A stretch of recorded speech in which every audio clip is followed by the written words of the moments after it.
You're listening to the Backyard TARDIS Random Thoughts Podcast, part of the Red 5 Network. Hey, it's Nicholas with the Backyard TARDIS here with another Random Thoughts Podcast, now part of the Red 5 Network. And today, we're talking about Doctor Who.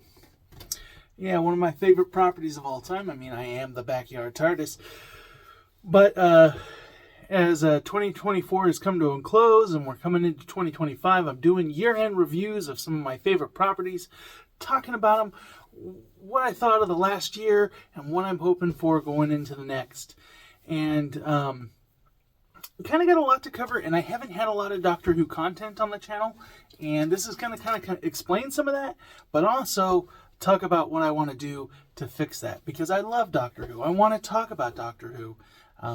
Even if maybe I'm not currently into what's happening with the show. So, let's start with that. How did 2023, the 60th, I was hyped. David Tennant was coming back. Russell T. Davies was coming back. I mentioned I had some concerns about that, and they proved to be well-founded. Seeing David Tennant and Donna come back, first off, this lowered my opinion of both characters. Of David Tennant's Doctor and Donna with what they did with the 60th. I made it through 1.5 episodes. They had 3 or 4. There was one with the... So I think they had 3, and then the one with the... See, I don't even know. I tuned out that much. There was so much lecturing that the Doctor was getting, and he was just taking it. You know, there was an evil alien who's like, oh, you assume... What is your pronoun? Oh, that's right. I'm so sorry. You know, not something that a male Time Lord mind would think. So much stuff in those episodes that was just so weird, so awkward, and, you know, people live your lives. You know, I'm not going to tell you how to live your life. But it was just so pause the show, have this moment, have this character berate the Doctor, talk down to the Doctor constantly about these social issues. And it just, I did not like that. The way how stuff worked, like the screwdriver. And then, of course, seeing the stuff when we brought in the next Doctor, the 15th Doctor, Shidigatwa, and, you know, having him just be a flirt with himself, and the bi-regeneration thing. This idea, and then Russell T. Davies going back and saying, oh, no. Every one of the past Doctors also bi-regenerated, which means they're all out there having adventures. I'm like, well, what happens when they die? Do they regenerate again and create another line of regenerate? Like, that makes no sense. Every time the Doctor dies, he is not only creates a new life, but he also pops back fine. The mess that did to canon is almost equal to the Timeless Child. Actually, I think it's worse than the Timeless Child. Because the idea of the Timeless Child is to say, okay, the first Doctor isn't the first. And if they didn't say that, oh no, he wasn't just that he wasn't the first. He wasn't the first one to ride around in a TARDIS that looked like a police box and stuff like. That's where it really messes up canon with that. But the idea of maybe he had pre-Hartnell lives and that he couldn't remember, and that he was some more significant, like, that storyline could be massaged, could be worked in a way that it would work with canon. But the idea that he was roaming around the universe as the Doctor in the TARDIS that looked like a police box, they did those experiments to him to give the Time Lords time travel, wiped his memories, and then he stole the same TARDIS so was that implanted memories? Is his granddaughter his real granddaughter? Like, it's basically saying that the whole original series, that was all a sham. Everything up till that point was a sham, a lie that destroyed canon. But the concept, but this just destroys how the universe works. It destroys what doctors are alive, what doctors are dead, how many doctors exist. It really destroys any consequence to the show going forward if this is going to continue to happen. And so it put it in a bad place. Another thing that happened, what I would say is the saving grace of Doctor Who right now is Big Finish. But Big Finish is not without its blemishes. In 2023, they had the Doomsday Project. Now, many who have watched my channel for a while know that I was incredibly in love with Time Lord Victorious. I ate everything up.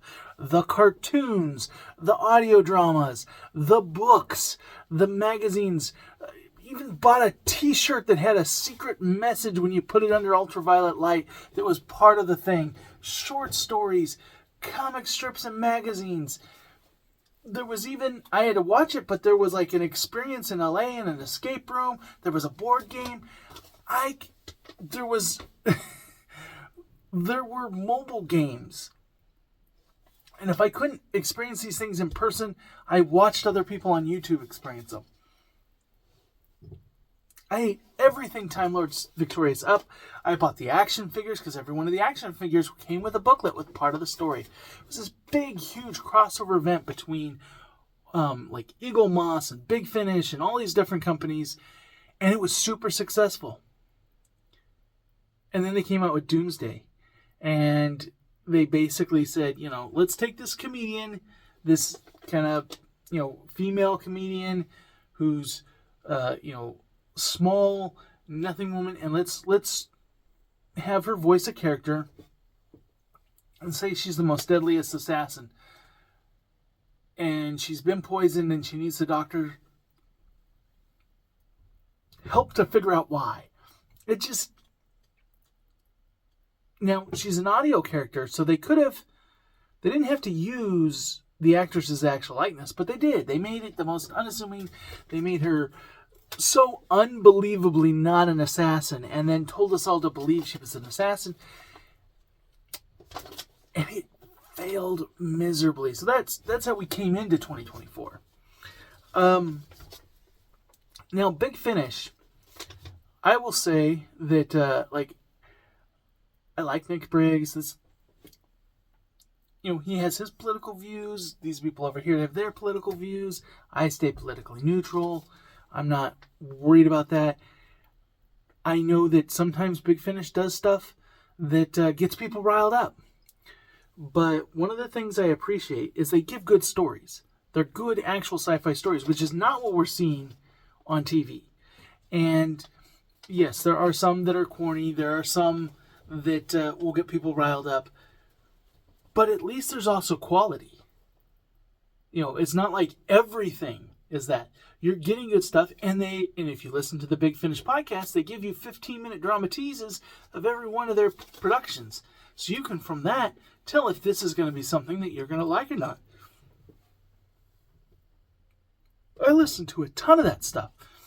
So 2024, we had the Potmaster Gang came back. Some very, very fun adventures there. I bought that range. We've had River Song back, some good stuff there. The Potmaster Gang, they've had a really good one because they're inserting where each so you have the complete range, and then they have box sets, and each box set has one doctor appear in part of one story. And it's usually either a side thing or different. And it's very clever of how you have the doctor show up, but he doesn't take over what's happening. And, you have Tom Baker, you have the second doctor, you have the eighth doctor. It's very fun things, with that. And the way they do that, it just a lot of fun. And Strax is so much fun in those. I love it. For the love of stories. The So it wasn't. Now, I've checked out of the TV show, everything they show, every interview, and I was kind of talking to somebody, going back to just today about, people were saying, well, people didn't watch The Acolyte because they believed YouTubers or whatever. And I said, no, it wasn't YouTubers. It was the actual producers of the show, their interviews and stuff like that. When you have Russell T Davis going on and they go, why is this season good? Why should people tune in? Not believe that. What's getting people excited? He says, and he makes statements like, well, this is actually my gay fantasy. Before I had restraint, but now I thought at this point I might as well go out and I make the gayest Doctor Who ever. It's my gay wet dream. When he's saying stuff like that, that's like. So what you're telling me is good story is not first and foremost. This is your fanfic. You are going. Oh, I am a competent storyteller. I know how to tell stories. I've done this. I've been here, done that. But now I want to put my very trashy fanfic ideas that I think, no, BBC would never approve of this. No, I'd get panned, but I don't care anymore. I already have the legacy of bringing Doctor Who back and all this stuff. So now I can just do what I want. It very much gave that attitude. The little bits of it that I watched, I was like, no, I have no problem with the Doctor changing his race. I don't. I actually didn't have a problem with him changing his gender. I don't think that it's necessary or that it was something that needed to happen. But he's a guy with two hearts from the planet Gallifrey who regenerates into different bodies with completely different faces and changes to his personality. That doesn't really seem all that far out. I have always stated, though, for a group that is all about allowing people to identify as they want, the Doctor has identified for, 13 regenerations as a white guy. And suddenly now he's female, he's lesbian or gay or black and, all of this stuff. But all of that could come past it if they made the show good and they made it the most Doctor ever. I listen to some different podcasters who are super, were into Jodie, and one of the things that they said is he cries in every episode. He says he cries more than the 10th Doctor said, I'm sorry. I'm so sorry. And, and he said just like that phrase, it really had an impact the first couple of times David Tennant did it, but then it became a meme. And now it wasn't like it was really affecting the Doctor. It was just, that's the thing the Doctor says. Just like he says, I don't want to go. Or they take these emotional things and they repeat them to the point where they're memes. Kind of, once again, going to Star Wars, when people say, I got a bad feeling about this, when he said it in the Star Wars, when Han Solo says it, it's good. Now when people repeat it, it has no dramatic, because it's just everybody goes, he said the thing, but it doesn't carry the emotional weight that it used to. So, but this one is the Doctor crying and tearing and just some of the stuff. So I pretty much stopped watching the show, but I've been consuming a lot of Big Finish. And so I want to start talking more about the Big Finish ones that I listen to and promoting those. I also, in 2024, I did a second Doctor rewatch. I'm thinking about doing a first Doctor rewatch this year. And, maybe talking a bit more about that. I want to talk about early companions. In 2023, I finally watched the Seventh Doctor, because I hadn't watched his yet. I'd been slowly working my way through, trudging through the Sixth Doctor, and then I watched the Seventh. I finished him up at the beginning of 2023, then watched the Seventh through 2023. 2024, did my second Doctor rewatch. So I kind of wanted talk about more of the classic companions, especially as the other thing I did in 2024 is I started listening to audio readings or audio productions of the lost episodes. So episodes where the picture has been lost, but we still have the thing. And that brings me into my next thing. We had, as I got to the end of the second Doctor, we had the War Games colorized. Whew. The colorization thing has its issues in itself, but the War Games was a 10-part thing. Now, each of those parts is 26 minutes. There is some intro recap and stuff like that, so yeah, they're all about 22 minutes, but this condensed it down into like an hour and a half. Like, that's not enough for that big of a story. It was a mess. But they didn't just colorize it, they rescored it, which had some hints. Now, there is a long time theory that the War Chief was actually an earlier incarnation of the Master before he took on the name of the Master. And I was always a fan of that, but I also felt that it didn't need to be made concrete. And that's kind of like in TOS, there's an episode, I'm blanking now. But there's an episode where they have like this one being mischief with them and two parents coming, and people fan theory that they were Q because they pretty much have the power of Q. And so retroactively they like to go back and say, oh, that's the Q. And that's kind of cool, but it is a fan theory. And here's one even better from Star Trek. There are people, the motion picture, he becomes a V'ger. And he says that some people say that, well, at some point he travels back in time and creates the Borg when he merges with V'ger. And that's how the Borg are created.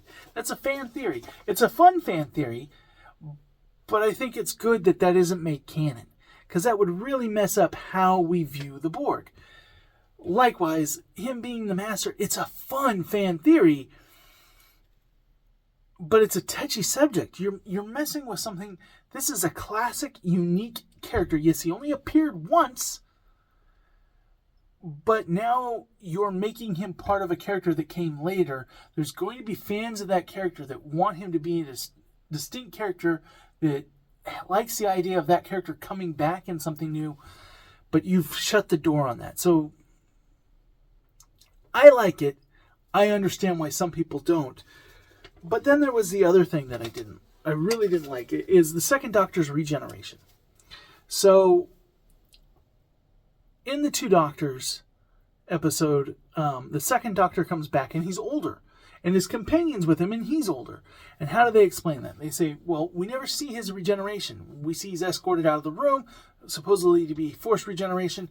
Next season, we see the third Doctor. And the idea is that a secret government agency of the Time Lords took him. Legally on paper, he's dead. He's been regenerated. But in reality, they sent him off on missions that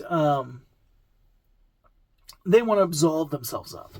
So they want him to do the things that are against the rules and under their orders, but they also want complete deniability that they had anything to do with it. Take out alien species that might become a threat to them, ones that are getting time travel things or different things. So, real CIA stuff, and they refer to them as the CIA, but it has a different initial meaning. Anyways, that's kind of corny. But, I'm sure it's just the British poking fun at the Americans and, our secret organization, because it's not called like MI5 or MI6 or something like that. But, no, now we see the regeneration. They make it like a modern Doctor regeneration, and they've completely that. And so when they said, well, how does that work with canon? He says, well, remember the bi-regeneration. that we already. So it's taking away established canon, replacing it. I don't like that. Another thing that they did, man, I'm bringing up Star Wars so often in this, but during his regeneration, when he says, I say that I have the right to choose the body that I'll have. And so they start showing him pictures. He says, oh, that one's too old. Oh, that one's too skinny. Oh, that one's too young. Oh, that won't do it all. So what do? They switch out the images with, oh, he's too old, Peter Capaldi. Oh, he's too skinny. Well, that's David Tennant. Oh, he's too young, Matt Smith. And then Jodie Whittaker. That won't do it all.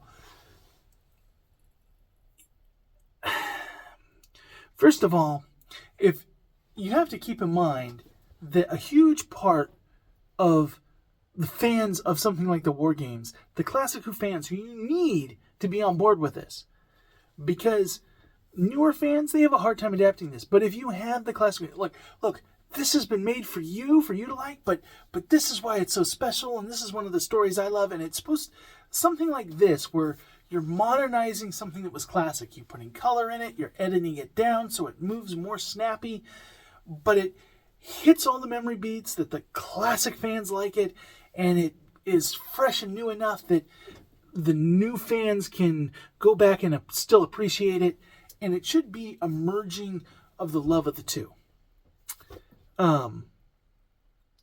That is thrown out the window when you put these doctors and you put something controversial as Jodie in there too. But this is why I don't like it, and it goes back to the Star Wars special editions. When they put Hayden Christensen there as the Force Ghost at the end, and Ewan McGregor, and when they started messing around and changing who the Force Ghosts were at the end of Return of the Jedi, I felt that was very disrespectful, especially with Hayden, because that actor, that's his contributing part to Vader, is that you see him there standing there, like, he's not the guy that walked around in the suit all the time, and he's not the guy that did the voice. He was the guy, this is what Anakin Skywalker looks like. And then you replace him with young Hayden. And I felt like, and what's worse though is Lucas also didn't make the originals available. And so it's like you're erasing that person's legacy out of Star Wars. And I just feel like that rubs me the wrong way. And I feel the same way here. Those faces, those were part of Doctor Who canon history. And now you've changed it to these others. So you've erased them out. The other thing that does is that implies that all of the Doctor's lives are predestined. That he was going to always be all these different lives, but the order could be changed around. That's also kind of a weird thing to insert into canon in this, and so I was not a big fan of that. Let's see. Next thing, you had the Celestial Toymaker cartoon. Now, this is partly was done because you had the Celestial Toymaker appear in the Doctor Who 60th by Neil Patrick Harris. He played it up very flamboyant. And there seemed to be this opinion that the original was very racist, that it was a white guy in garb that made him feel very Asian. He wasn't done like we had like the Talons of Wang Chang and stuff like that, where a white guy played an Asian guy with, what do they call it, yellow face, or the eyebrows and stuff, done up and makeup and stuff. But that's not what happened here. He just happened to be this super omnipotent being, a Q-like being, who loves to play games and challenge the Doctor to games, and he wore kind of robes that might seem Oriental and people were talking about how that was racist and how they needed to change things up for the animation. The animation looked very weird.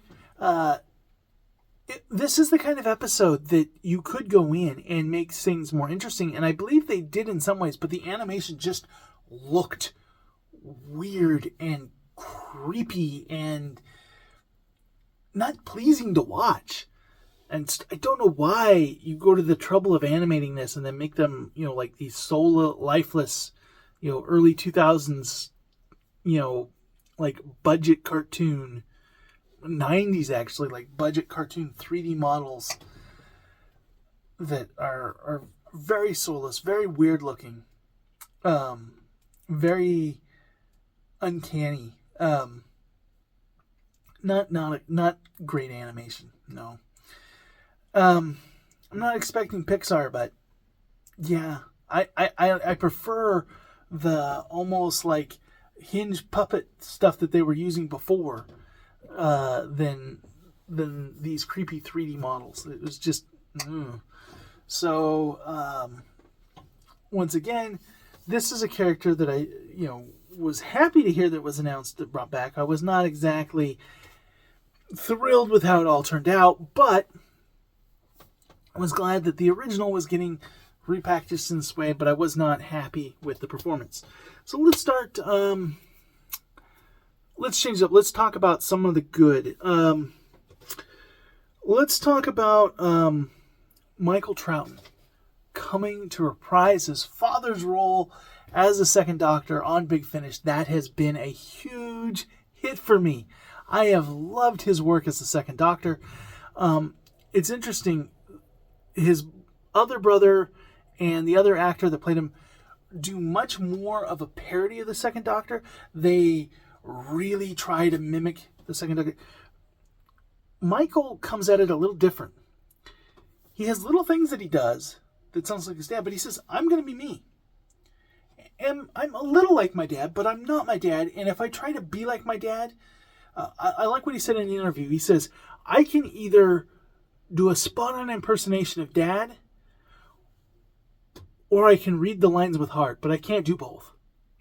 He says, I cannot be fully invested, give the acting my best, while trying to impersonate Dad. He says, I'm just not that skilled. But there's certain mannerisms, certain things that Dad did that I can bring to it. And I feel like he just does really good. Also, they brought somebody, I should have wrote it down, somebody new to play the First Doctor in 2024, maybe at the end of 2023. He's also doing phenomenal work. And so I'm loving these First and Second Doctor stories that are on Big Finish. Have been great, have been phenomenal.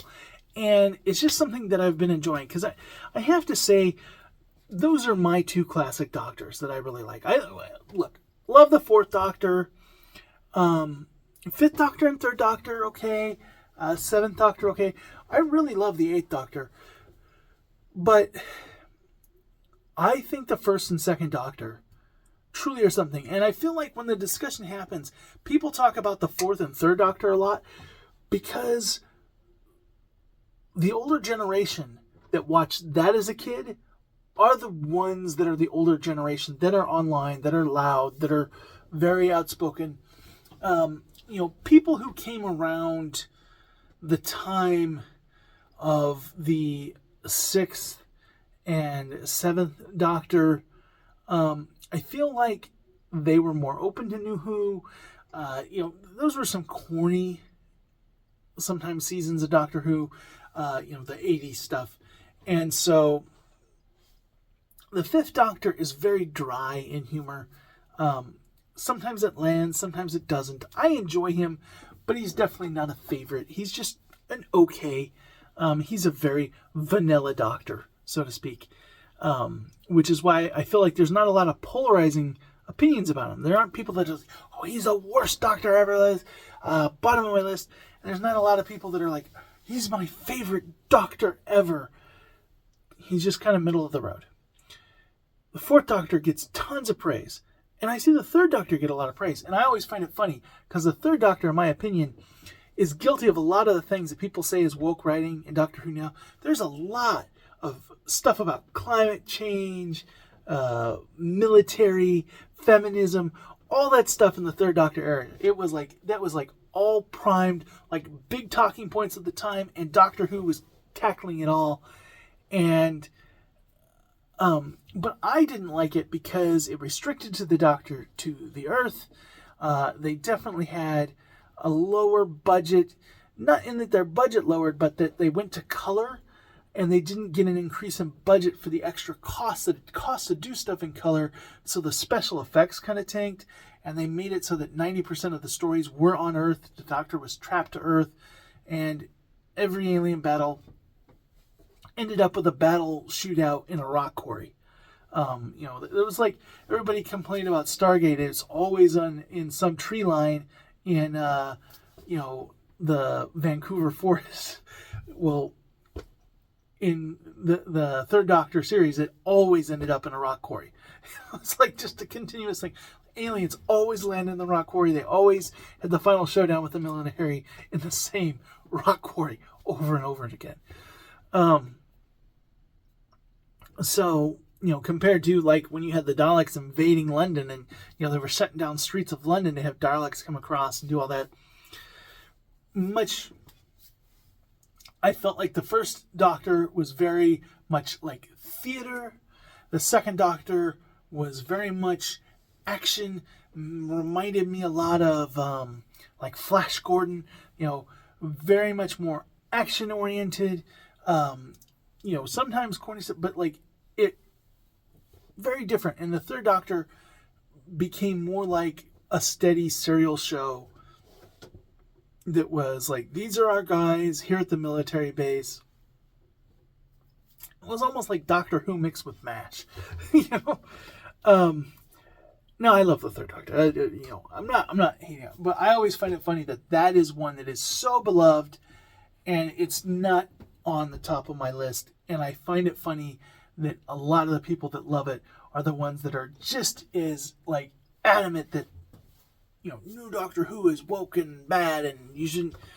And I'm like, a lot of the things that they say, I hate that they bring politics in. I'm like, you're saying the Third Doctor was your favorite.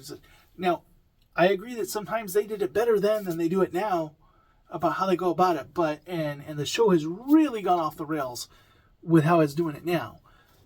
But I mean, like, I'm talking about people who are like, nope, not from Eccleston on, or no, from Paul McGann on. Doctor Who didn't exist. So, but for me, the first and second Doctors, now the people who watched that as kids, I feel like not as many of them is alive now. I mean, we're talking from the early 60s. This is before Star Trek by a good couple of years. So that's why we don't see as much of the love pouring out for those Doctors. But they're the foundation. They created what Doctor Who is. I feel like the first Doctor, he created it all. There's such a wholesomeness to the first Doctor, that dynamic of the crotchety old man Doctor, being a little mischievous, a little thing. Just love it. I just love it. And then you have the second Doctor, the idea of regeneration. Had that not been brought into it, Doctor Who wouldn't have continued. It would have been a thing, and it probably would have been rebooted, like 5-10 years later. Kind of like Star Trek, with the next generation. Like they would have, but it would have been more like Battlestar Galactica or something. Like they would have, okay, that Doctor died. We want to bring Doctor Who back, and we're going to reboot it, and it's going to be a new actor, and it would have no canon tied to the original show. They go, oh yeah, we can have the Daleks meet him for the first time. We can meet the Cyberman for the first time again, and we can, all this.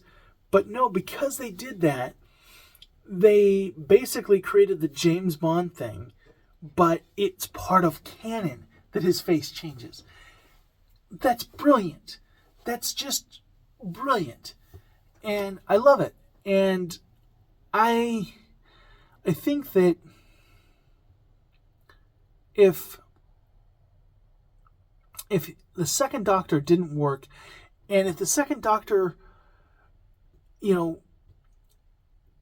if he came out and he tried to pretend like he was just a younger version of the first Doctor and not change the personality, the whole colorfulness and differentness of the show would never exist. By coming out, being the Doctor, but being a very different Doctor than the first Doctor, he set a precedent that allowed the show to have this level of creativity. And I say, people who try to get into Doctor Who and they watch an episode and I can't get into it. And I say, talk to me. Tell me what you like, what you don't like. And then I'll give them a couple episodes of each Doctor. And I say, you got to find your Doctor. Because there's a Doctor for everybody. And once you have that gateway into the fandom, then you can go back and maybe appreciate those other Doctors that maybe don't rub you the right way. Because the show reinvents itself so much. Which is funny because we've talked about how, the destroying canon of a show that has such loose canon as Doctor Who. Everything can be a little wibbly-wobbly, timey-wimey in Doctor Who. And you can change his personality, his face, you can change all this stuff, and yet they still find a way to actually destroy canon in something that has such loose canon. It just amazes me. But, so I'm loving those Big Finish productions. Like I said, I've liked what they've been doing with the Pont and Aster gang. But don't want to bring it too much on a down out. But I will say, Big Finish had a big whoopsie. And I feel it came at the time when they were getting backlash about some stuff. Some fans who had been saying, oh yeah, we like Big Finish. We don't like what's going on. And then it became, oh no, Big Finish is woke too. We don't like Big Finish at all. Big Finish is producing decent stories. They're producing some stories that aren't decent, but they're producing a lot of decent, good stuff. But they tried to go to a new app, and this new app was going to do a lot of things that I really wanted. One of the things that really bothers me is the way the app and the website work and navigation and trying to find your stuff, and it was really clunky. And they've been getting a lot of reports about that. So they hired a company to make them a new app. And the new company dropped the ball big time. Big Finish looked like they said, just go back and re-download the old app. Well, we're going to take this down. Maybe we'll hire a new company. We'll make this company live up and deliver what they said they were going to deliver, but go to the old app. Oops, you can't. Because when you install it, you have to install everything. You have to put the whole playlist. And people who had hundreds of different things, because they've been doing this since the 90s, they can't fit it all. So, what do? And you go, well, how do people do it when they get a new phone? Here's the problem. That was when one person was trying to do it when they got a new phone. But they told all of their followers to do it. It was crashing the servers. Everything was going down. And then they would give out information on the podcast from the tech support, and then they would give it out, and then people would write in angry letters and say, that doesn't work because of this. And then they go back and talk to tech support, and they said, you completely misunderstood what I said. You told the public the wrong thing. And they did this week after week after week, and then they started taking breaks on the podcast. Because, to be fair, I appreciate the fact that they read out the complaints on the podcast and responded to them and apologized. They very publicly apologized. They realized they did wrong. They gave out some free stuff at the end. But at a point when they were really hurting, when they were getting a lot of fan backlash, they had this big debacle happen. And I think it really hurt their brand. So one of the things I want to do in 2025 is I want to point out when Big Finish puts good stuff out, I want to talk about it. I want to talk about some of the past stuff they put out that I like. I want to bring attention to that because I want the good stuff to get supported. Because it's the only really good Doctor Who I'm getting right now. And I don't want it to go away. Like Eagle Moss went under. They had all the cool ships and figures of Doctor Who and Star Trek and stuff. And Stargate. And it's gone. I don't want stuff that I like to go just because stuff is losing money because the main product, the TV show, is not doing well.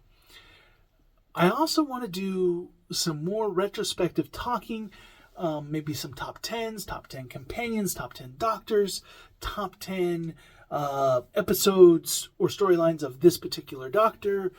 Just kind of really getting to talk top 10 villains or monsters or whatever, especially when you're talking about classics. I want to do a lot more Doctor Who content in 2025. And so that is one of my goals for the year, is to talk a lot more about Doctor Who. But you're not going to see me talking about the new stuff. I am not someone who's into hate watching, except for when it is Foundation on Apple TV. For some reason, I hate watch that. And that's because I am a book purist, but it's also a well-made show. It infuriates me to no end because I'm angry about how the changes that they made from the book. But it's also a well-competent thing. And you can say the same thing about the Dune movies. So, although I'm not... The Dune thing doesn't upset me the way that Foundation does. I like Foundation more than Dune. So, but typically, when I don't like something, I stop watching. I didn't watch The Acolyte. I'm not watching the current Doctor Who. But I'm loving Skeleton Crew. I'm loving... When I love something, I love it. I talk about it. And I like talking about stuff from the past. And that's what the Backyard TARDIS is all about. This channel is talking about things about fandom that I love. I'm not going to be one of those sickening, positive about everything channels that no matter what it is good, I'm going to eat it up and say it was the best thing ever. And then when the next thing comes out, it was the best thing ever. But I want to talk about why we love this stuff.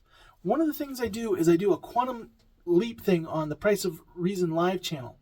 The Price of Reason, he reviews a lot of modern stuff. He talks about what he likes, what he doesn't like. More often doesn't like. He's not a fan of a lot of stuff going on, but he really got on the Quantum Leap thing. And he says, I hate that. I hate that. And I said, you talk about this more than I see anybody else talking about it, and you love that classic show so much, you need to do a show. And he says, okay, we're doing a live rewatch podcast, and you're on it. I'm like, me? Oh, okay. And he picks out these heavy hitters. He's got Ro, head of the Red 5 network there, co-founder. And then the Podfather himself, he's got the Script Doctor. He's got Sean, this amazing artist, and I'm just a guy. I have literally no following whatsoever, and he wants me, because I'm the one that pushed him to do it. He's like, no, you got to be there. And I love it. It's so refreshing to talk positively about something that's from the past. And so I want to do that with Doctor Who, other stuff, Star Trek, Stargate, all this other stuff. But Doctor Who is one of the ones I really want to focus on, especially with the channel's namesake. And I want to present things for some non-Who fans so that they can get into it as well. Anyways, that's my thoughts on it. What I'm looking forward to in the next year, more Big Finish and more talking classic Doctor Who. I'm supposed to be doing a thing with Ro where we're going to talk about adventures through space and time. I'll look for that on the Scarif Scuttlebutt podcast channel, part of the wonderful Red 5 network. And with that, hope everybody has a good day, and I'll catch you in the next video.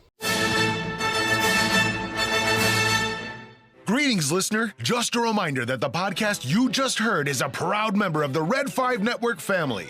Red 5 Network offers you a great variety of shows you'll be sure to love. So the next time you're itching for quality content, make sure you head over to Red 5 Network. You'll find this podcast along with a whole lot more. All wings report in. It's the Red 5 Network.